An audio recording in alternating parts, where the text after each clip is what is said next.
কণ্ঠ সর্বদা সত্যের পথে।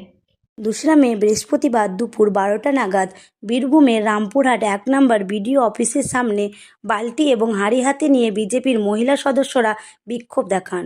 বিক্ষোভকারীদের অভিযোগ, রামপুরহাট 1 নম্বর ব্লকের কুসুম্বা গ্রাম পঞ্চায়েতের আখিরা, রামরামপুর সহ বেশ কয়েকটি গ্রামে দীর্ঘদিন ধরে পানীয় জলের সমস্যা রয়েছে। গরম বাড়ার সঙ্গে সঙ্গে জলের তীব্র সংকট দেখা দিচ্ছে এলাকায়।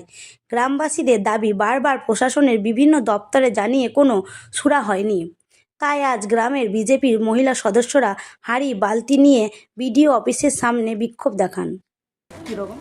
কীরকম ওই কলে জল পড়ছে না, আর একটা কলে 10টা ফ্যামিলিতে জলে হবে না, আর ওখানে নতুন করে আমাদের মোটর চাই, সেখানে হলে পরে খুবই সুবিধা হয়। এক একটা ফ্যামিলির মানে এখান থেকে না হবে অনেকটা দূরে আমাদেরকে জল আনতে যেতে হয়, সেখানেও লাইনের পর লাইন। আর আমাদের বাড়িতে তো অনেক কাজ আছে, ছেলে মেয়েরা স্কুলে পড়াশোনা করে, সেই জন্য টাইমে জলটাও পায় না। আর জলটা 3 বেলা দেওয়াও হয় না, 2 বেলাতে জল হয় না। আর পুকুরও তো নেই সেরকম, আমাদের কাছে পুকুর শুকিয়ে গেছে।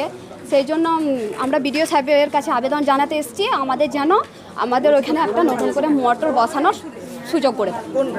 আমাদের আখিরা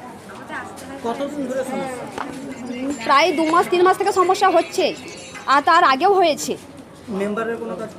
হ্যাঁ, মেম্বাররা চেষ্টা করছে, ওরা ওদের মতন চেষ্টা করছে। আমরা বিডিও সাহেবের কাছে আগেও জানিয়েছি, এখনও এসছি। কি নাম?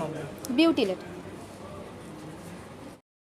আখিরা এবং রামরামপুর সহ কুসুম্বা গ্রাম পঞ্চায়েতে বিভিন্ন গ্রামে পানীয় জলের সংকটে রয়েছে, কি বলবেন? ওনারা এসেছিলেন ওনাদের দাবিপত্র নিয়ে, বিভিন্ন জায়গাগুলো যেখানে জলের সমস্যা আছে ইত্যাদি নিয়ে ওনারা কথা বললেন। তো আমরা খতিয়ে দেখছি আর কি। আমাদের তরফ থেকে যতটুকু করা সম্ভব আমরা অবশ্যই প্রশাসনের তরফ থেকে ব্যবস্থা নেব।